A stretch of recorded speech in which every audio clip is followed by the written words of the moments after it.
नमस्कार, मैं लवकुश मिश्रा और फिजिक्स मैथ लेक्चर में आपका स्वागत है। प्यारे बच्चों, आज के इस वीडियो लेक्चर में हम लोग अवतल दर्पण के लिए चिन्ह परिपाटी और उत्तल दर्पण के लिए चिन्ह परिपाटी बताएंगे।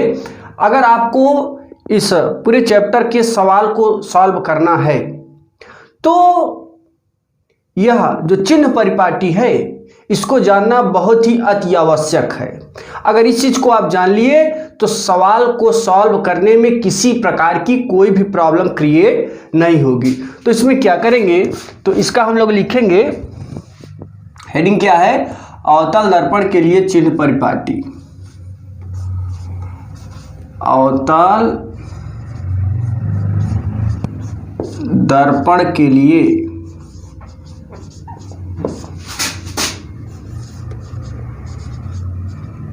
चिन्ह परिपाटी। ये अवतल दर्पण के लिए चिन्ह परिपाटी क्या होता है? पिछले वीडियो लेक्चर में यानी 2-3 वीडियो लेक्चर के पहले मैंने आपको बताया था गोलीय दर्पण के लिए चिन्ह परिपाटी। तो गोलीय दर्पण में तो वहां पे हमने बताया था कि जो किरणों को आपतित करते हैं वो दर्पण के किधर करते हैं, और उसमें उन सभी चीजों को बताया गया था जो एक अवतल दर्पण के अंदर गुण होता है। लेकिन अब हम अवतल दर्पण के लिए व्यक्तिगत चिन्ह परिपाटी क्या होता है, तो सबसे पहले आप जानते हैं कि अवतल दर्पण में कुल 6 प्रतिबिंब बनते हैं। 5 वास्तविक होते हैं और 1 आभासी होता है। जो जितने भी वास्तविक प्रतिबिंब बनते हैं उसमें सभी में U के चिन्ह, F के चिन्ह, V के चिन्ह, R के चिन्ह, M के चिन्ह, I के चिन्ह सब ऋणात्मक होता है O को छोड़कर, क्योंकि O मुख्य अक्ष के ऊपर स्थित होता है और जब वास्तविक प्रतिबिंब बनता है तो हमेशा आप जानते हैं मुख्य अक्ष के नीचे बनता है, और जब मुख्य अक्ष के नीचे बनेगा तो उसका चिन्ह I हो जाएगा, I के आगे माइनस लगेगा। यानी वास्तविक जब भी प्रतिबिंब बनेगा दर्पण में, वैसे ही दर्पण में, गोलीय दर्पण में, अवतल दर्पण, उत्तल दर्पण में, अवतल दर्पण में वास्तविक बनता है, आभासी बनता है। 5 वास्तविक बनते हैं और 1 आभासी बनते हैं। तो हम 5 वास्तविक यानी जब वस्तु को अनंत पर रखेंगे, जब वस्तु को अनंत और वक्रता केंद्र के बीच में रखेंगे, जब वक्रता केंद्र पर रखेंगे, जब वक्रता केंद्र फोकस के बीच में रखेंगे, जब फोकस पर रखेंगे, इन 5 कंडीशनों को यहाँ पे दिखाना है। तो इन 5 कंडीशनों के लिए हम लोग पहले चिन्ह परिपाटी देखेंगे, फिर 6वें कंडीशन के लिए चिन्ह परिपाटी। तो ये जो 5 कंडीशन होता है बच्चों, देख लीजिए, ये x अक्ष है और ये y अक्ष। यहां पे एक अवतल दर्पण इस तरीके से बना देते हैं। ये है वक्रता केंद्र C, ये है मुख्य फोकस F, ये है ध्रुव P, और यहां पे कहीं है अनंत बिंदु। अब देखिए, एक बार वस्तु को अनंत पर रखे, एक बार यहाँ पे रखे, एक बार यहाँ पे रखे, एक बार यहाँ पे रखे, एक बार यहाँ पे, यानी सभी कंडीशनों पे अगर यहाँ रखेंगे तो आप जानते हैं प्रतिबिंब यहाँ बनेगा। तो एक स्थिति ले लेते हैं, एक और लीजिए, यहाँ पे रखेंगे तो प्रतिबिंब यहाँ बनेगा। ओके, देखते जाइए, यहाँ पे रखेंगे प्रतिबिंब यही बनेगा लेकिन नीचे बनेगा। यहाँ पे रखेंगे वस्तु को तो प्रतिबिंब यहाँ बनेगा लेकिन नीचे बनेगा। यहाँ पर रखोगे तो प्रतिबिंब अनंत पर बनेगा लेकिन नीचे बनेगा। ये पहली वस्तु है O1, ये दूसरी वस्तु है O2, ये तीसरी वस्तु है O3, O4, O5, I5, I4, I3, I2, I1। अब इसमें आप प्यारे बच्चे देख रहे हैं कि जितनी भी वस्तु या प्रतिबिंब है सब ध्रुव के बाईं ओर है और आप बाईं ओर आते हैं तो माइनस मिलता है।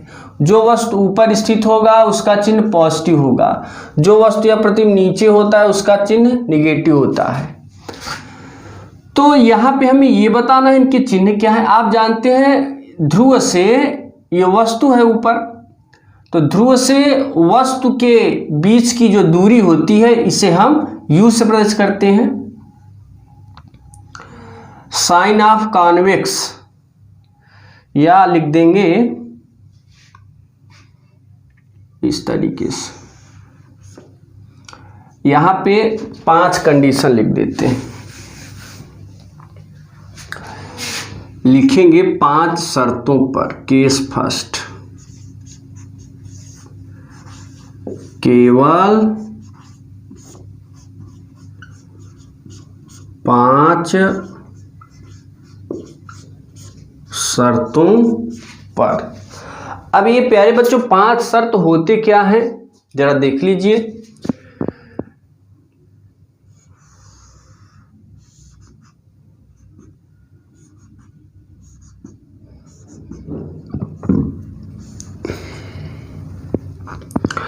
इसमें देखिए ये ऊपर वाले वस्तु है, नीचे वाले उसके प्रतिबिंब है।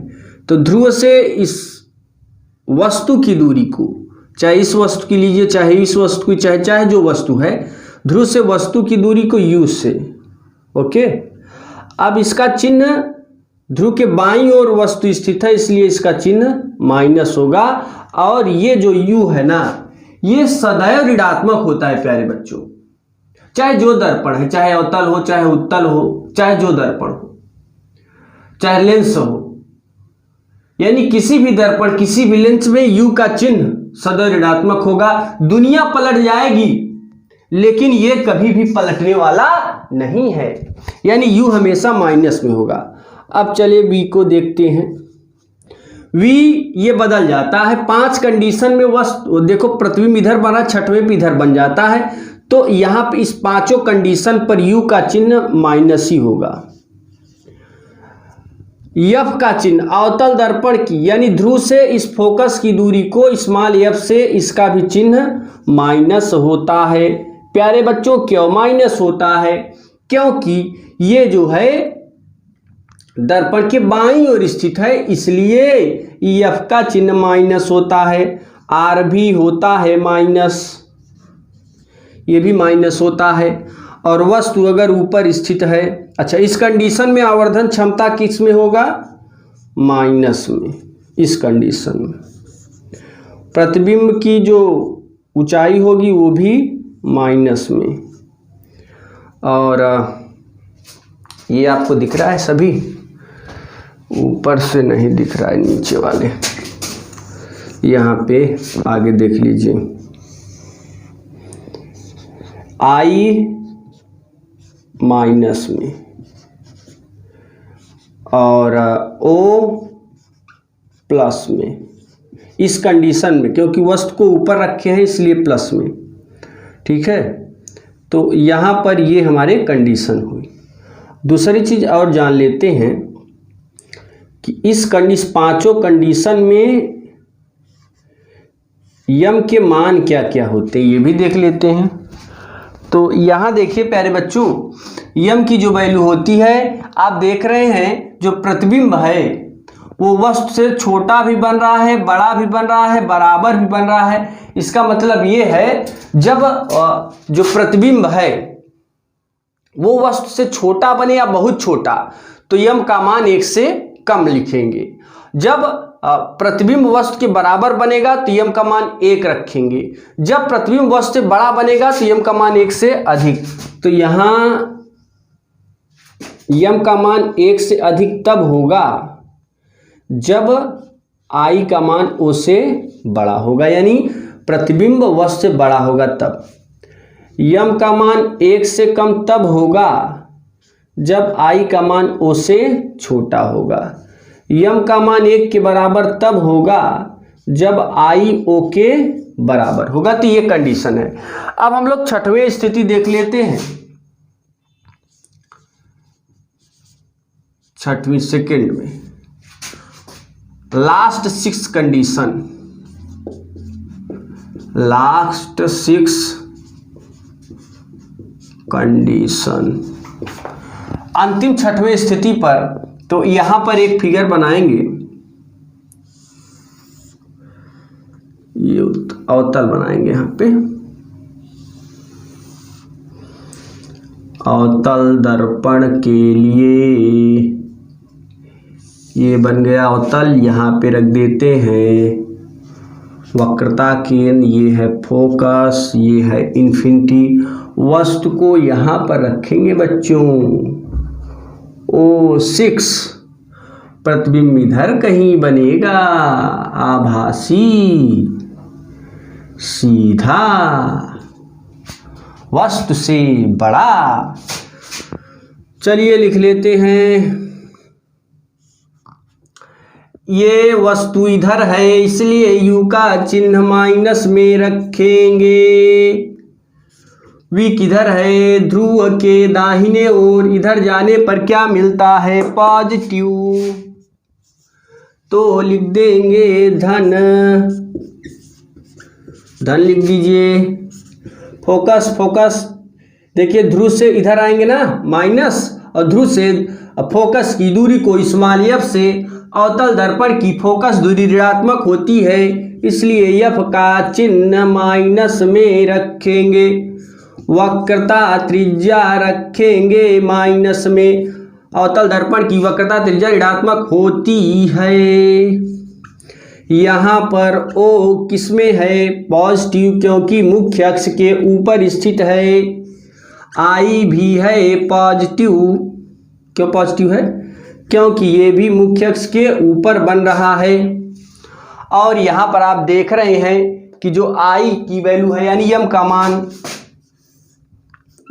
m का चिन्ह इसमें क्या होगा, पहले चिन्ह लिखेंगे m। देखिए जब ये प्रतिबिंब मुख्य अक्ष के ऊपर बने तो m का चिन्ह पॉजिटिव, अभी नीचे बना था ना यहाँ पे देख रहे हैं, तो मैंने इसको निगेटिव कर दिया था, ये पॉजिटिव बना। अब m की वैल्यू क्या होगी इसमें, m का मान 1 से बड़ा होगा, क्योंकि I जो है उससे बड़ा है, इसलिए। तो यहाँ पे हमारा उत्तल दर्पण अवतल दर्पण के लिए चिन्ह पाटी कंप्लीट होता है प्यारे बच्चों, इसे आप समझ लीजिएगा। अब हम लोग उत्तल दर्पण के लिए चिन्ह परिपाटी बनाएं। उत्तल दर्पण के लिए चिन्ह परिपाटी क्या लिखेंगे, तो सबसे पहले उत्तल दर्पण को बना लेते हैं। आप सभी जानते हैं उत्तल दर्पण सदैव आभासी प्रतिबिंब बनाता है, और जो दर्पण आभासी प्रतिबिंब बनाते हैं उसकी आवर्धन क्षमता धनात्मक होती है। अब देखिए बच्चों, वस्तु को यहाँ रख दो, चाहे यहाँ रख दो, चाहे ध्रुव के पास में रख दो, प्रतिबिंब यही बनेगा। कहाँ बनेगा, यहीं, यहीं का मतलब ध्रुव और फोकस के बीच में हमेशा बनेगा। दुनिया पलट जाएगी, आदमी पलट जाएंगे, है ना, लेकिन ये पलटने वाला नहीं है। वस्तु ऊपर है, प्रतिबिंब भी ऊपर है, तो इन दोनों के चिन्ह पॉजिटिव होंगे। क्या होंगे, पॉजिटिव। ध्रुव से फोकस की दूरी को स्मॉल f से आप ध्रुव के इधर चलते हैं तो धन में, वस्तु इधर है इसलिए ऋण में, ध्रुव से वस्तु की, चलिए चिन्ह लिख लेते हैं, लिख लो प्यारे बच्चों, बहुत ही इंपॉर्टेंट चीज है। ध्रुव से वस्तु की दूरी को u से, इसका चिन्ह हो जाएगा माइनस में। अब देखो ना, ध्रुव से प्रतिबिंब की दूरी को v से, अब चूंकि इधर स्थित है इसलिए इसका चिन्ह पॉजिटिव। फोकस दूरी भी पॉजिटिव, क्योंकि इसकी फोकस ध्रुव के दाहिने ओर है। ध्रुव के दाहिने ओर जाने पर धन मिलता है, बाईं ओर आने पर ऋण मिलता है। चूंकि ये सब ध्रुव के दाईं ओर है इसलिए इसका चिन्ह धनात्मक होगा। वक्रता त्रिज्या भी धनात्मक होगी।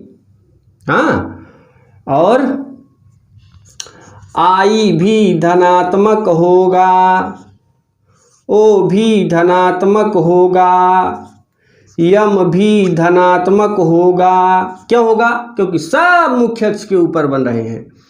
और क्या बचा है? मान। तो मनवा लिख लियो। यम का मनवा क्या होगा भैया? 1 से कम, 1 से कम होगा। काहे हो रहा है? काहे से कि जो वस्तुआ है ना प्रतिबिंबवा से बड़ा है, तो आई इज लेस देन ओ, यानी वस्तु बड़ा है ओ से, तो यम छोटा होगा 1 से। चलिए यहाँ पे ये पॉइंट हमारे कंप्लीट होते हैं।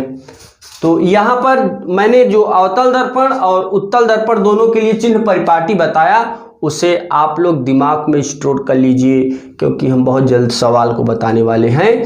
और ये अभी चैप्टर बड़ा है, हालांकि लेंस को पढ़ाएंगे, अपवर्तन पढ़ाएंगे, सूर्योदय सूर्यास्त में सूर्य लाल क्यों दिखाई पड़ता है, प्रकाश का प्रकीर्णन क्या होता है, प्रकाश का अपवर्तन क्या होता है, विवर्तन क्या होते हैं, इस प्रकार की घटनाओं को हम इसमें बताने वाले हैं। तो आप इसे ध्यान से पढ़ लीजिएगा।